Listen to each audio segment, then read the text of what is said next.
What's up, everybody? It's me, Erica, and this is going to be your Bell Collective episode 4 review.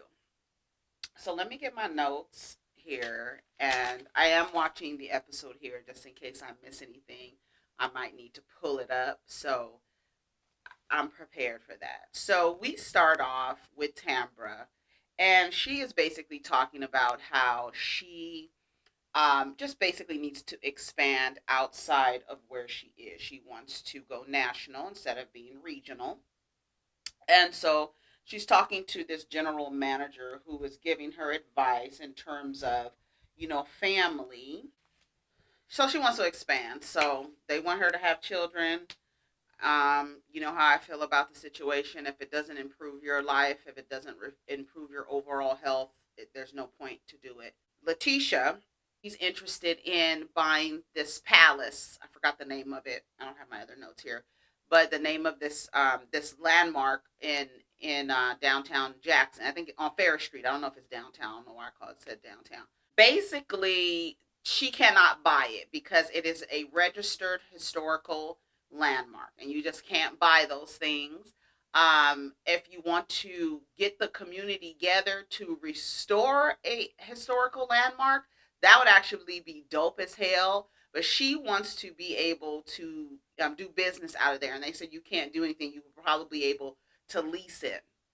He told her it was going to cost almost $2 million to make sure that when they are renovating, that they are staying to code and maintaining its historical integrity.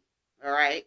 So that's a wash. So she can't buy it. If y'all want to restore it, then y'all can pay to restore it. And I think they could do something like that. Just get the city together, get some donors out there, solicit some donors, and say that we are trying to revitalize this historical landmark on Fair Street, and see if other people can go in on just at least donating so that you can rebuild it and get the money. I'm sure you will get the money, and I'm sure people who are from Jackson, even people who have left Jackson and who are in a different socioeconomic level, you call them back and say, hey, you guys want to donate to revitalize your Fair Street historical landmark or a historical area in Jackson.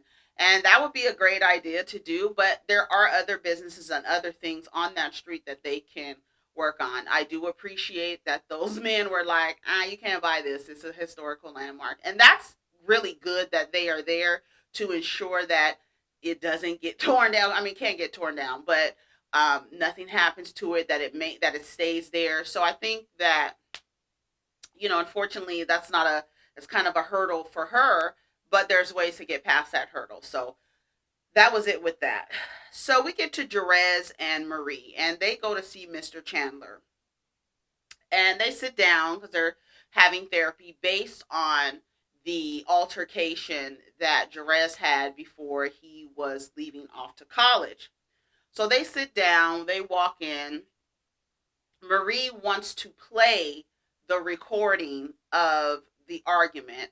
She does not want him to verbalize what he said. She wants to actually play it. I don't understand the point of that. I didn't get it. Maybe she wanted him to hear exactly the way it sound, and not in him recalling it probably take away the severity of the incident. I'm not sure what the motivation behind that was. It was a little odd. I felt it was odd that she didn't allow him to repeat and recall what happened. So as Mr. Chandler is listening, he was like, I think I've heard enough. And he asked him what was going on in that moment. And in the entire scene, the only words Jerez said was, I felt it was happening for no reason. I'm still going to school, so why are you mad? And in that entire scene, those were the only words that came out of Jerez's mouth. Most of the talking that we were able to see was done by Marie, and how Marie felt in terms of how he treated her in that moment. Mr. Chandler said, Marie, how do you feel? And she said, she says, I don't think you understand that you're blessed to have a mom. And I wrote here, she said, you're blessed to have a mom to do something. But I wrote, blessed to have a mom who enables you and stunts your growth and maturity. That's what's happening here. First of all, you walk into this room in regards to an altercation that you and your 21-year-old child, who has three children by three different women, all under the age of one, and you want to talk about how he spoke to you.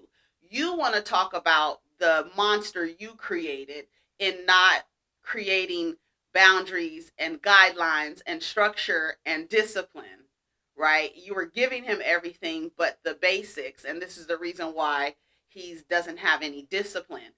And you wanted to control that when he walked into the door. So, Marie, I think Marie does have some issues with control. I think a lot of parents do, a lot of black parents do. They want to control the child for their entire life, right? Because they operate from a hierarchical parenting style. And so, how you raise your child is a lot of families is a reflection of the mother. So you have to maintain, or Marie needs to make sure that you are producing upstanding children, and you really have just produced a fuck nigga. Like, unfortunately, that's what happened for a 21-year-old man to have three children by three different women, all under the age of one, and not be able to sit in a therapy session and recall his actions or inactions towards his mother, and for you to take over and say, here, just play this. And then I was watching the from last week, how they showed what happened. She was like, I don't know what I did. You did something, Marie, because there would be no reason why you would be recording conversations between you and your children. So something happened that caused you to start recording that. And I don't think that being the greatest mother in the world, who provides everything that their children need, would need to record conversations as a way to show what really happened. So something is off here. Marie starts to explain about her childhood trauma, and she said she was going to vow to be the best mom. And what you're doing is just creating a person who, again, lacks structure, who lacks self discipline, who lacks self control. And she says that I feel like you take me for granted. What have you done for him that he is reflecting back to you that you feel like he's taking you for granted? What did you do? What is he taking for granted? That you don't let him speak when it's time to speak? That you didn't tell him how to protect himself when he's out here? You didn't tell him how to be selective with the women that he sleeps with? You didn't tell him that he needs to not have children until he's done with school and married, if that's the goal? Where is something happened that we're not getting to, and we're so focused on Marie and how Marie feels because Marie wanted to be the best mom, but the product that you're producing is not showing us that what you think you put into it is not what you're getting back. Like, what you produce is not. If you was the best mom, I don't know what happened to where you're recording conversations and your child is out here shooting up the club, everybody's club, and has changed the lives of so many people because you were the best mom and he's taking you for granted. So the therapist explains to Jerez that he needs to basically learn how to manage his emotions. Well, at 21 years old, that's something that should have been discussed at around maybe 6 or 7, right? 8 years old, when you are teaching children how to manage their emotions, talk Don't allow them to cry. Allow them to cry, not don't allow them. Allow them to cry.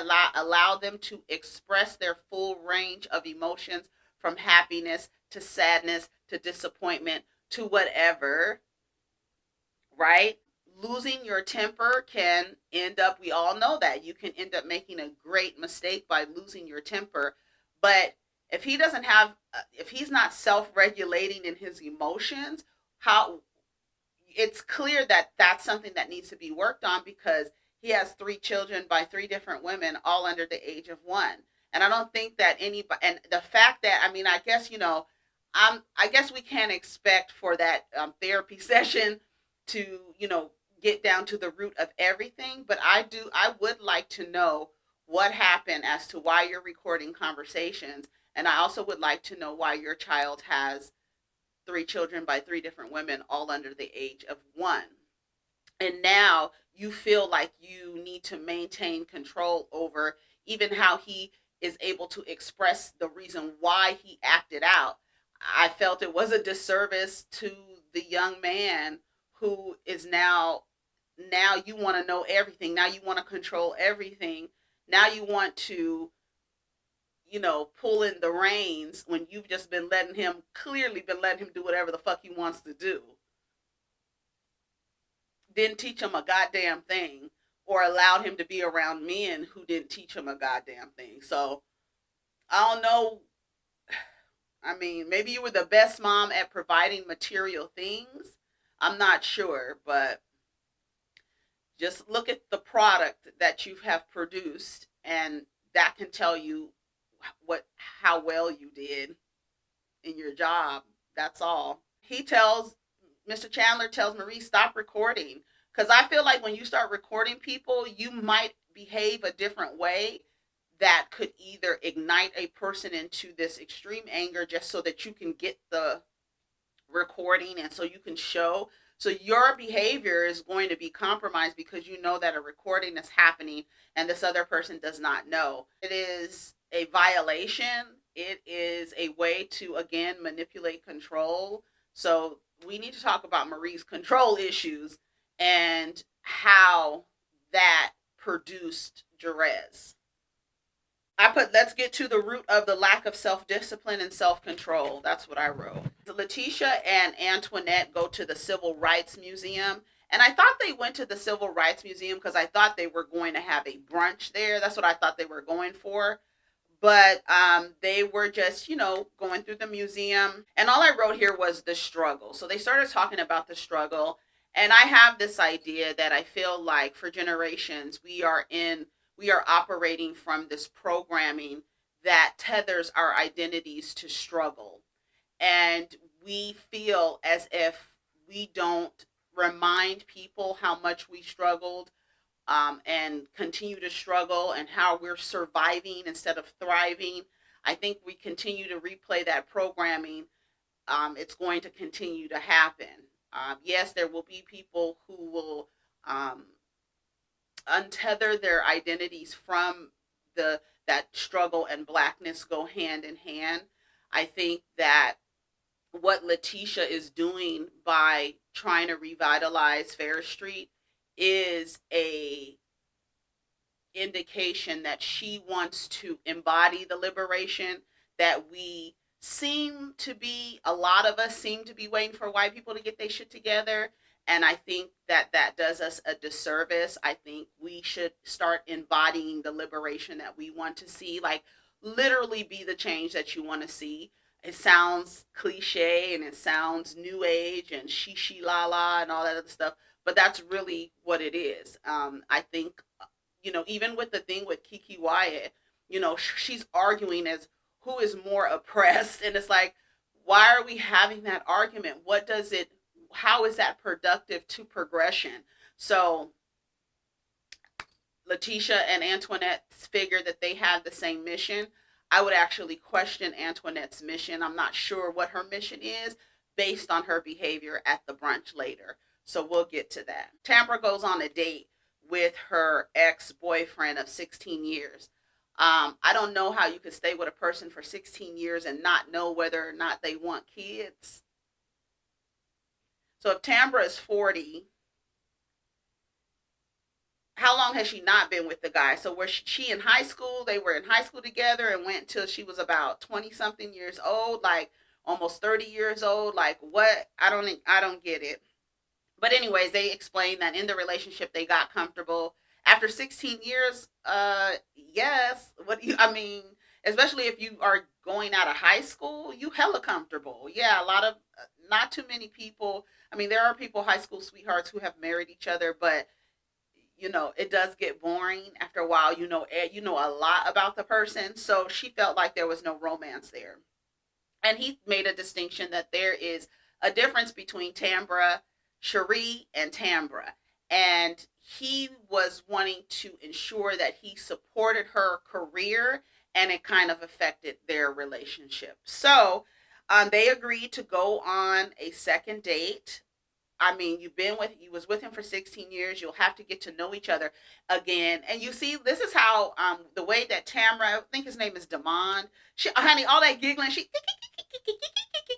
honey, are you still smitten by him? Because she did a lot of giggling when they were their little, I don't know where they were, at a diner or something. But anyways, they're gonna go on a second date. She did all that damn laughing and giggling. But I was making a point to say, like, Andrew and Kelly on Bling Empire, you would have to break up, go your separate ways, and then come back together and say, let's date again. You know what I'm saying? I don't think that this was a toxic situation at all. I think it was just like, you know we've come to the end of this chapter in our lives. Let's go other places, and then if we find our way back to each other, then that's what we're going to do. But he says he wants kids. He doesn't have kids. She doesn't have kids. She got her eggs ready. So I mean, if it is beneficial for your overall health, Tambra, then, and he's going to be supportive, and then you'll be able to manage your dreams of being on television nationally. You got to make sure you have a real good support system in your husband, and somebody who's not competitive with you, nor who is jealous of you for being ambitious, right? So there's a lot that goes into that. So hopefully we'll see how that works out with Tambra. So we get to the brunch. Marie says Antoinette looks like she's going to a funeral. She had on a little white dress, and she had on these lace gloves. Marie, Marie said that it looked like Antoinette was going to a funeral. Anyways, so she comes over and she tries to hug Marie. Marie says, "Oh, I see your little friend is not here, so you want to hug me? You want to be all up on me, right? Busting her balls or whatever." And she was like, "Girl, I don't have beef with you, okay? So don't even try it with me." She was like, "Well, I can't tell, girl." She's like, "Well, I can't tell come from you either, but let's start. Let's get our new beginnings." And she gave her a hug, and they went on their way. Kaylon arrives. They arrived separately. I guess she said she was coming from the airport or something. Tambra is the hostess, and we could see why she's the hostess, because her voice, she's loud, she can project her voice, she can capture an audience. I could see why Letitia wanted her to be the host. So she was like, "I know she has a special announcement, and I know she wants to do her affirmations first, so let's pair everybody up together." So of course the black man is paired with the white woman, the councilman, Jaderick, Jakendrick, what's his name? I forgot his name. That's I think that's Tambra's cousin. Anyways, so they paired them up together, and they're doing their affirmations. And the affirmation is, "I am a strong black woman." So her and Kaylon and the councilman, they're laughing because they're neither of none. I mean, he's black, but he's not a strong black woman. And then Kaylon goes, "Well, I think I'm white. Do you think, or do you know, girl? Because I think you know. I think you know." Anyways, so Antoinette makes a comment that because Kaylon is the only white woman, she might be overwhelmed. So you're already building in an excuse for her behavior. Tambra starts asking, has anybody ever experienced racism? And she said, being from Mississippi, you would think that I have experienced racism, but I just experienced racism about 3 months ago. And she explains that she was at a full service gas station. She was sitting there for a while, no service. Somebody else pulled up, and they were white. I think she said an older white man, and he was served, and she had to roll the window down. Was like, "Oh, am I not getting service today?" So then Letitia says, "Well, you probably feel like, she was like, that's the first time I've experienced racism. And she was like, well, you probably haven't experienced overt racism, but trust and believe you've experienced racism. And it's probably because of your complexion. And then Tambra goes, oh, but because of colorism. She was like, yeah. She was like, whether or not you believe you've experienced racism in Mississippi, child, you have experienced it, and probably not overt because of your complexion. Antoinette chimes in and says, well, when I come in, you could tell I'm a black lady, basically. I'm black, I'm brown skinned. I get treated differently when I walk into spaces, and it just looks like I don't. She was like, in my experience, it doesn't matter your complexion or whatever, they're always looking at you crazy. Letitia says something about her living up north. Have people have lived up north and they don't have that experience. I need to know Antoinette's story because I'm trying to figure out where she's coming from. Anyway, as these black women are sharing their experiences of racism, the sole white woman in the room gets up and walks out. And she's clearly uncomfortable, right? And naturally, because these are uncomfortable conversations, right? Antoinette goes after her, which is fine because that's her friend, that's your guest, you're going to check on her. It was when everyone else went out for me. It was when Letitia went out, when Mel went out, when Tambra went out. She was out there crying. And she says, we don't talk about black people like that. We don't talk about black people, and we don't hate, we don't. So she's crying. And then she's like, the white man, the white man. So the way that you're framing that, the white man, the white man, the white man, you have heard conversations about people blaming the white man, right? So you have an awareness, but Kaylon is acting like she doesn't. This is not how white people talk. Why she has taken on this energy of white guilt and has internalized it and decided that instead of allowing these women to share their stories and where they have experienced racism, I am going to create an energy of confusion around me so they can stop what they're doing and focus on me. Right? And I need all of these women to focus on me because I am uncomfortable with the stories that they're sharing about their experiences of racism in Mississippi. This is exactly what white women do. As soon as they're uncomfortable, right, they start crying. And I don't know, it's a response, but if I was at that table, I wouldn't have gone and chased after her. Antoinette chasing after her, for me, that was normal, but everybody else chasing after her to explain to her, and now everybody is focused on Kaylon and educating Kaylon because Kaylon is from Mississippi and doesn't understand racism. Letitia says, well, this wasn't about you, didn't have anything to do with you. My experiences with racism have nothing to do with you. So for you to get upset and take it personally and take on the guilt of all white people and create this energy around you where everybody has to tend to you and has to save you from your tears, I'm not with that shit. I'm like Marie. I'm not with that shit.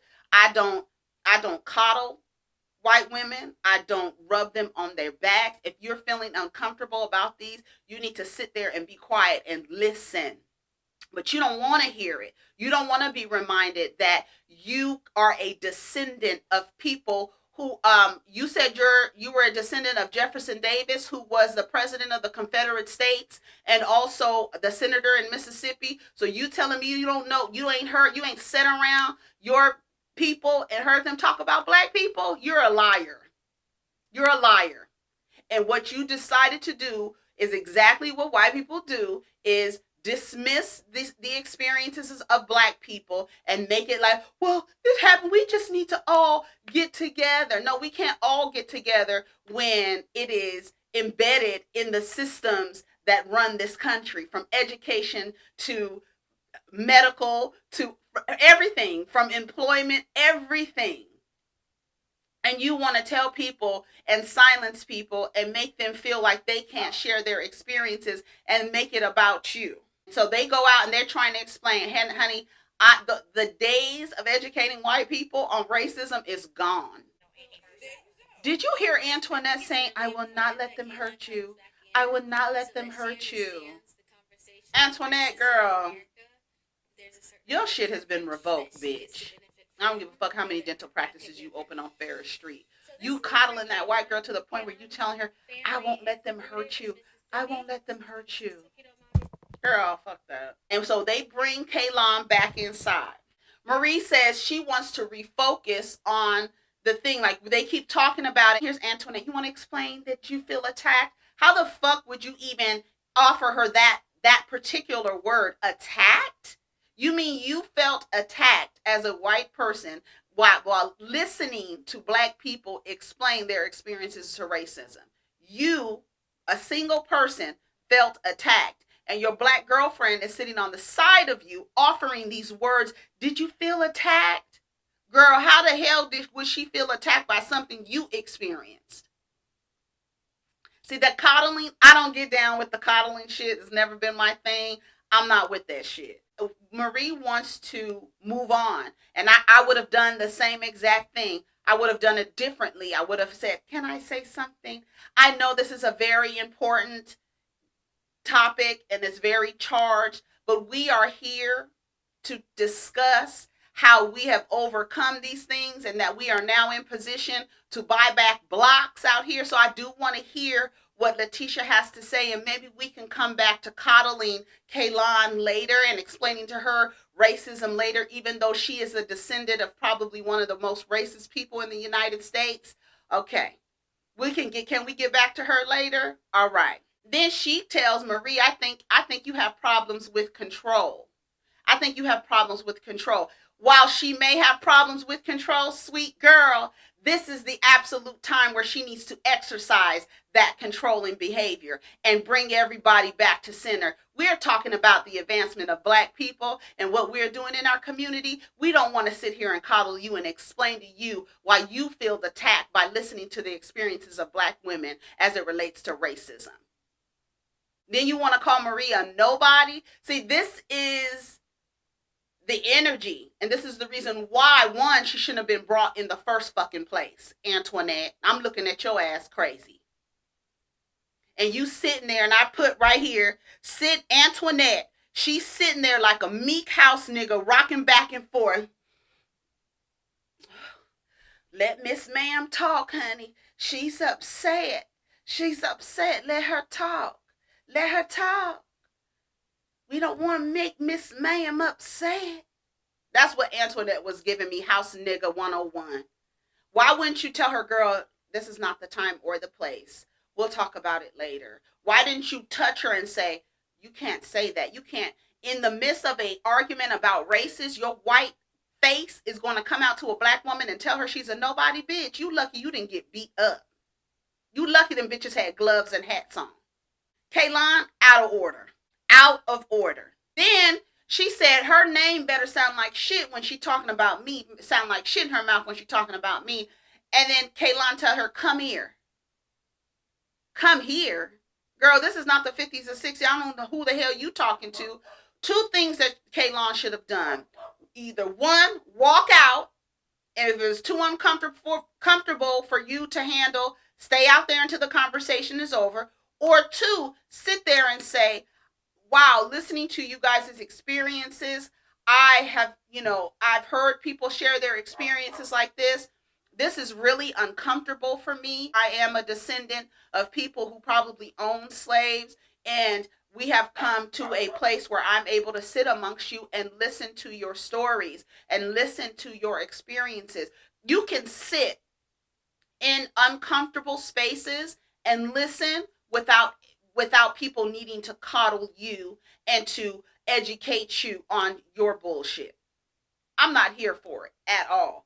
And people say Marie was out of line. She wasn't out of line. If Marie is controlling, that was the time to be controlling, because we're not going to take this brunch where we are talking about black women revitalizing a historical area of Jackson, Mississippi, and start coddling this white woman because she feels quote unquote attacked by my experience. Absolutely not. So yes, you can get up and walk your ass out. And you're not going to sit here and call a black woman a nobody in my presence. Oh, hold on, girl. It wouldn't have been able to go down with me, her talking crazy like that. It wouldn't have been able to. The senator of Mississippi and the president of the Confederate States. Let me tell you something. I sit around people of the LGBTQ community. And when they are expressing their experiences and bad experiences that they have with cisgender heterosexual people, do you think it would be in my best interest to be like, well, oh my God, I can't believe it. I feel attacked. I feel attacked by your experience. And should I then try to invalidate your experience by now making you come to me and coddle me? We don't talk about y'all like that. We don't talk about the white man, the white man, the white man. You've heard it before. Let me tell you something, homegirl. Would you be able to take a black man to marry him? Okay, well then your family is racist. Hello? So all this shit, close homegirl is a black woman, and now she's crying because I'm watching this right here. I can't believe this. Exactly. That's exactly what she should have done. It said, girl, this is incredible. I have never heard things like this. I've heard some stories and things like that. Of course, that's not been my experience, because acknowledge your privilege, because I am a white woman from Mississippi. So I don't have these experiences. And this really pains me to hear that you all have had this experience, and whatever I can do to help whatever it is you guys are working on, I want to be a part of it. Kiki Wyatt, I keep saying Kiki Palmer. Kiki Wyatt did the same thing on the other channel. And then you're gonna come back after you all that crying and shit. You did all that crying and you want to come back and get aggressive with a black woman, bitch. You got the wrong fucking crew. You would have had to leave. She would have had to leave if it was up to me, or I'm leaving. Either ask this white woman to leave, or I'm leaving. We're not doing this today. Not in Jackson, Mississippi. We're not. She could take her hat and her gloves and get the fuck out. That's what would have been my thing. Ain't no way. The quickest way to invalidate their experiences and make it about white guilt. That's what you did. Kaylon, you are out of order. And Antoinette, you are even more out of order for not telling your friend to shut her damn mouth. You are in the midst of black women sharing their experiences. Sit your ass down and listen to what your ancestors, what your ancestors have created and what you benefit from. Till this day, you benefit from it. So don't sit up here and tell me you can't. This is not what happens. It is. All these women are telling you what happened to them, and you want to run out of the room and say, we don't do that. Well, obviously you do. So are you saying these women are liars? Absolutely not. Anyways, y'all, that was the end of the episode. They said it was to be continued. Her great grandfather was Jefferson Davis, the goddamn president of the Confederate States. Okay? So you can't tell me, bitch, you don't know what racism is, goddamn it, because they was fighting to keep it. Your ancestors were. The fuck out of here. Take care of each other. Protect your energy. Let's get down in the comments. Peace. Can you believe that Antoinette is best friends with Jefferson Davis's great granddaughter? How does she not identify from it? And her grandfather was the president of the Confederate States. Girl, I'm over it.